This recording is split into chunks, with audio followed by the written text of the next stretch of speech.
Mel's name was Stephen Weiss. He was a wildlife scientist who studied grizzly bears. He worked at the University of Montana. He told them all about his work as they sat outside the snack bar at the Lake McDonald Lodge. It was a big hotel across the lake from a ranger station. Aunt Cassie had suggested that Steve join them for lunch, because it turned out they all had a lot to talk about. They bought food and brought it to the picnic table near the lake. The water was so still it looked like a piece of light blue glass. Mel ignored her cheeseburger and opened up a bag of Bugles. She popped one of the cone-shaped corn chips in her mouth. It was a brand new kind of snack, and were all the rage at school this year.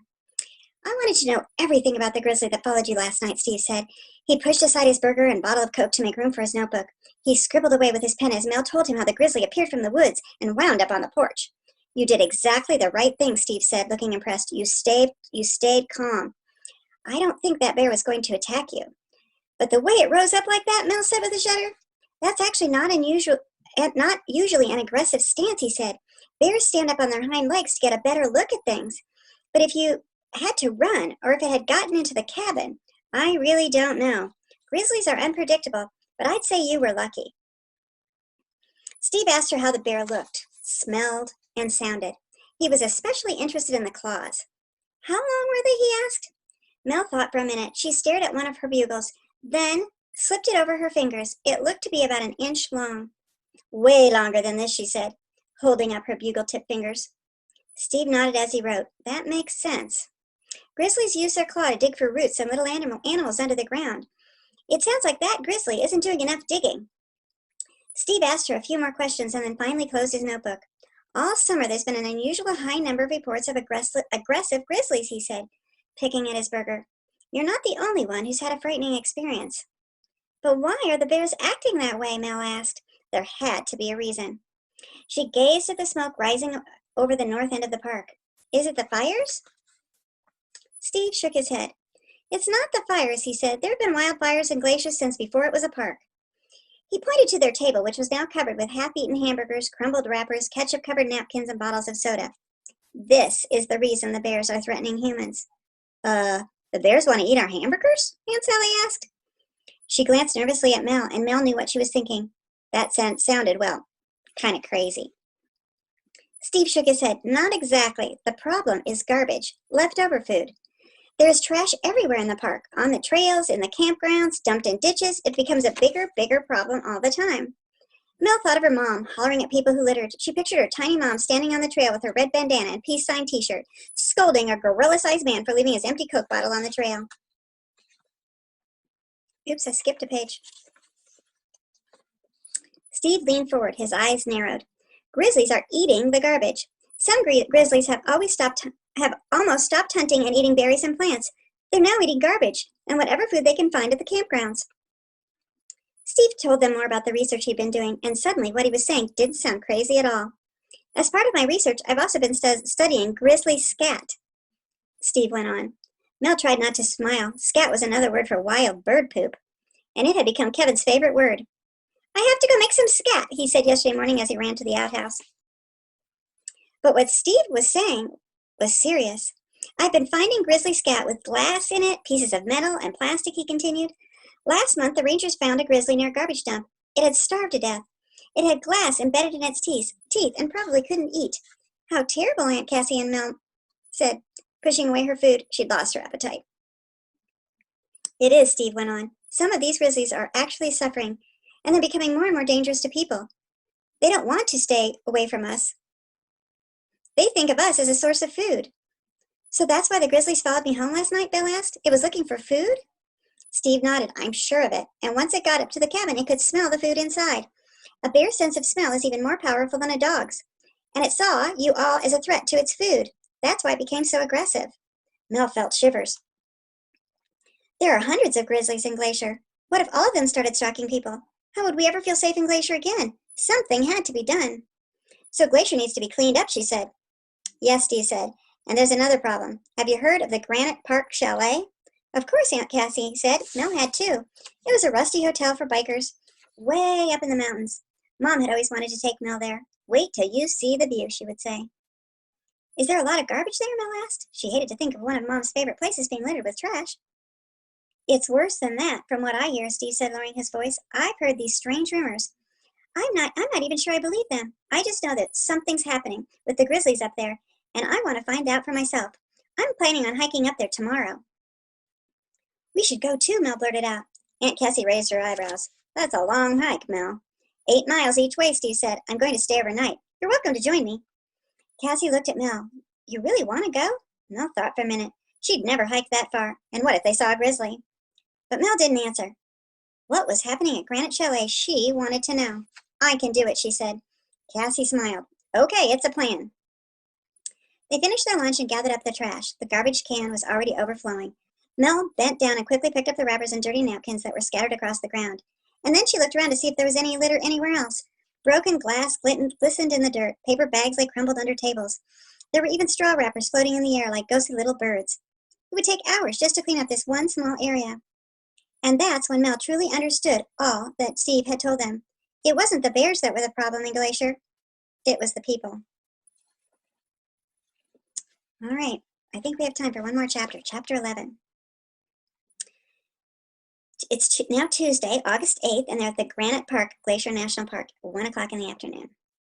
Look there, Steve said as they walked along the trail. He pointed at a hummingbird fluttering above a purple flower. The bird was bright red and barely the size of Mel's thumb. Its wings were moving so fast it was almost invisible. What kind is that, Aunt Cassie said. Mel squinted at it. She and Mom had a book with pictures of all the birds in Glacier. They kept a list of the ones they spotted. I think it's a rufous. You're right, Steve said. Great eye. They'd been hiking for 3 hours so far with another 2 to go. The Granite Park Chalet was way up in Glacier's backcountry. That was the most wild part of the park, far from any road. The only way to reach the chalet was on foot or horseback, 8 miles each way. Every minute or so, Steve clapped his hands. Hey there, Bear, he'd shout. Hey there, Bear. Good to let you know we're coming, he explained. Clap, clap, clap. The sun was boiling hot. Mel's tie-dye t-shirt was glued to her sweaty back. Her hiking boots were too small. They pinched her toes, and they had stopped hurting, but they were numb. But she didn't complain. This was a beautiful trail. It had taken them over cliffs and down into bright valleys. Now they were walking through the meadow filled with wildflowers. There is a picture here. I'll show it to you. It's not the greatest picture in the world, but it shows the mountain scene. It's black and white.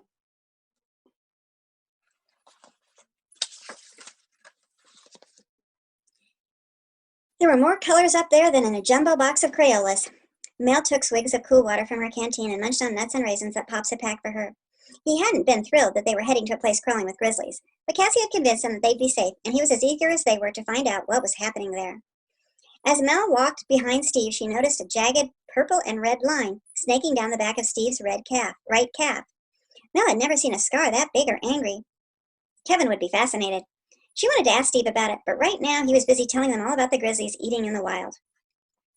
The grizzly is America's apex predator, he explained. Clap, clap. That means it can hunt any animal it wants, and no animal wants to mess with it. Mel smiled, thinking of Kevin again. He'd have about 1 million questions right now. They'll hunt elk or deer, Steve continued. In Alaska, the grizzlies eat salmon. They pluck it right out of the water with their mouths. But here in the glacier, the grizzlies mostly eat plants, like berries. Mel's mouth watered as she thought of the sweet, juicy huckleberries that grew wild along some of the trails. They also love marmots, Steve said. Clap, clap, clap. Those were cute little rodents that lived underground. Sometimes they popped their furry heads out of their dens and whistled at people who walked by. I'm pretty hungry myself, Mel said. Right now I could really go for a nice, juicy marmot. Steve and Mel burst out laughing. Maybe we should stop for lunch then, Steve said, pointing to a fallen log in the shade. Steve took out a sad little jar of peanut butter and some cardboard-looking crackers. He eyed the thick roast beef sandwiches Pop had made for Mel and Cassie. Mel handed him half of hers. I'm not very hungry, she fibbed. If you're sure, he said, happily taking it. So, Aunt Cassie said, swallowing a mouthful of her own sandwich, how did you first become interested in grizzlies? I've always been fascinated by them, Steve said. But why? Aunt Cassie coaxed. Steve took a gulp of water from his beat-up canteen. Who wouldn't be? Grizzlies are powerful, smart, and curious. They're a lot like humans if you think about it. Right then, he reminded Mel of Mom. Her eyes would get the same look of awe when she talked about bears and other wild animals. How'd you get that scar? Mel asked, almost without thinking. Steve's face fell, and right away Mel realized she should have kept her mouth shut. Sorry, No, Steve said, it's just, well, it's one of those big, sad stories. We all have those, Cassie said. Mel looked away and tried not to think of her own big, sad story. She was sure Steve didn't want to talk about his, but she was wrong. I'm going to try and read one more chapter. I'm going to squeeze it in, so I'm going to read a little bit on the fast side because I know we only have 15 minutes. Here we go, chapter 12. I got to hear the story. I grew up about 100 miles north of here in Canada. My dad and I had spent a lot of time in the woods. One day when I was 13, my dad and I were heading to our favorite fishing spot. We came around a corner and surprised a sow and her cubs. A sow was another bear.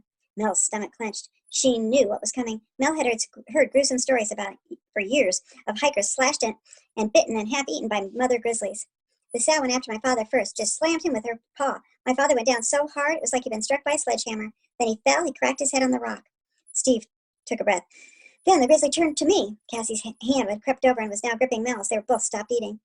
Steve explained that there's no way to know for sure what a grizzly will do when it sees a person. It's extremely rare for grizzlies to attack a person, he said. It might make noise, growl, and woof. It might stand up to look bigger. Or it might do a bluff charge. What's that? Mel asked. It's when a bear comes running at you, but it stops short, maybe 20 feet away. It's just trying to scare you. I bet that works, Aunt Cassie said with a nervous laugh. That's when most people would run away, which would be a huge mistake. You should never, ever try to run away from a grizzly, unless maybe there's a tree nearby. But even then, it's risky, because some grizzlies will climb.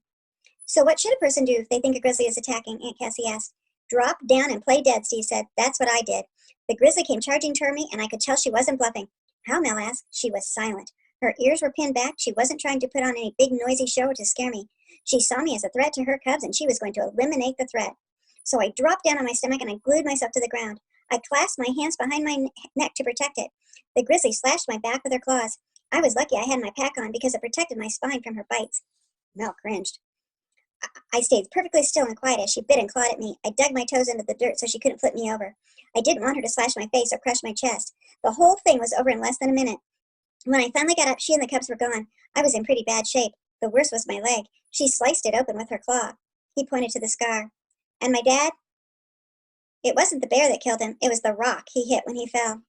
Oh, Steve, Cassie said. But there was something else, something almost worse than losing my father. Men from town went into the woods. They shot the sow and her cubs. And that's the last thing my father would have ever wanted. He loved the wild. He wanted to protect the grizzlies. He would have understood that the grizzly was protecting her cubs. There were tracks everywhere. We should have known to stay away. My father shouldn't have died that day, and those cubs shouldn't have died either. I'm so sorry I asked you about that, Mel said. Don't say that, Steve said, reaching over and patting Mel's head. I don't have to tell you, but it's good for me to talk about it sometimes. It's never good to keep sadness all bottled up. They all sat there quietly for a moment, and then Steve stood up. He shook his head as if he were waking from a dream. All right, he said. We've got about a mile to go. They put their trash into their packs and set off down the trail. Clap, clap. Hey there, bears. Hey there, bear, Steve shouted out loud. Mel looked around, wondering who or what was listening. That was interesting.